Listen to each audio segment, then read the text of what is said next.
प्रधानमंत्री नरेंद्र मोदी के गुजरात दौरे का आज दूसरा दिन है। गांधीनगर में रोड शो के बाद अपने संबोधन में प्रधानमंत्री की गर्जना एक बार फिर सुनने को मिली। कल यानी 26 मई को बड़ोदरा, दाहोद, भुज, अहमदाबाद और आज सुबह गांधीनगर प्रधानमंत्री जहां भी गए देशभक्ति की अनोखी लहर देखने को मिली। हर हाथ में तिरंगा और हर दिल में मातृभूमि के लिए अपार प्रेम ही नजर आया।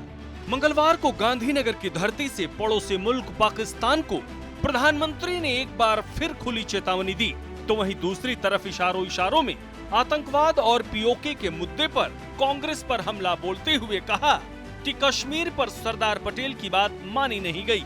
पहले ही आतंकवाद को मार देते तो ये दिन नहीं देखना पड़ता। 75 साल से हम आतंकवाद को झेल रहे हैं। प्रधानमंत्री नरेंद्र मोदी ने कहा कि 1947 में जब मां भारती का बंटवारा हुआ तब कटनी चाहिए थी जंजीरें, पर कट गई भुजाएं। मां भारती का एक हिस्सा आतंकवादियों के बलबूते पर, मुजाहिदों के नाम पर पाकिस्तान ने हड़प ले लिया।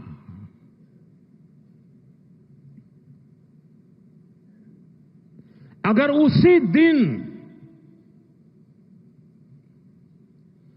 इन मुजाहिदों को मौत के घाट उतार दिया गया होता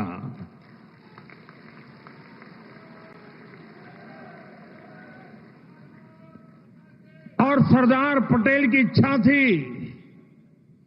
कि पीओके वापस नहीं आता है तब तक सेना रुकनी नहीं चाहिए, लेकिन सरदार साहब की बात मानी नहीं गई और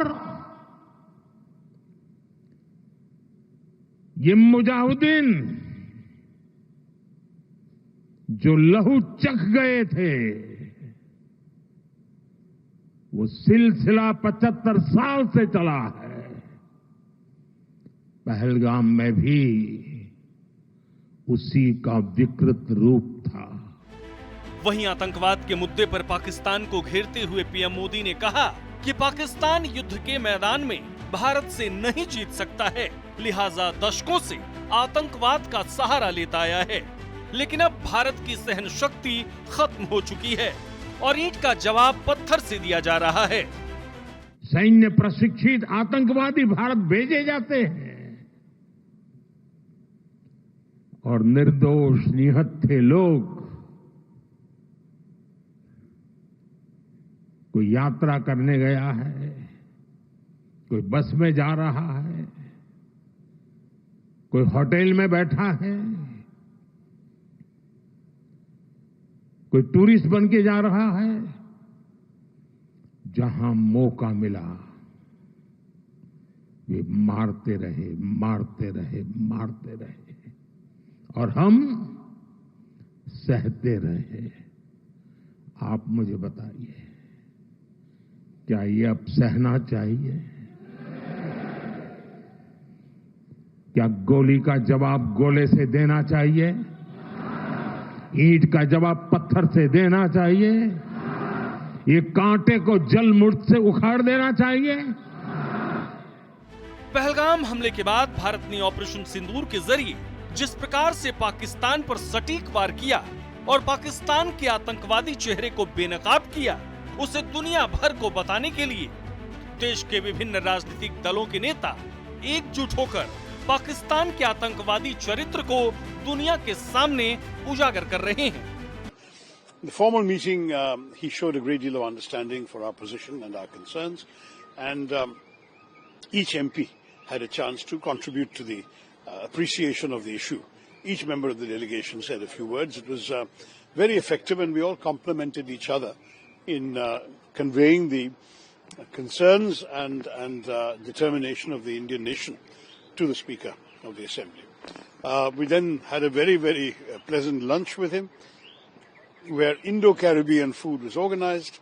We have now come to see this beautiful statue to Mahatma Gandhi, which in many ways is a symbol of the deep connection of the ideals and glories of the Indian independence movement with also the freedom of Guyana. In December 2023, so please remember. You might need to point out what is TRF. Yeah, so TRF is a new name for Lashkar-e-Taiba.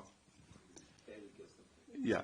So we had informed them that look, this is a new name for LET, and in 2023 we informed this monitoring committee that this is a group which is working against India.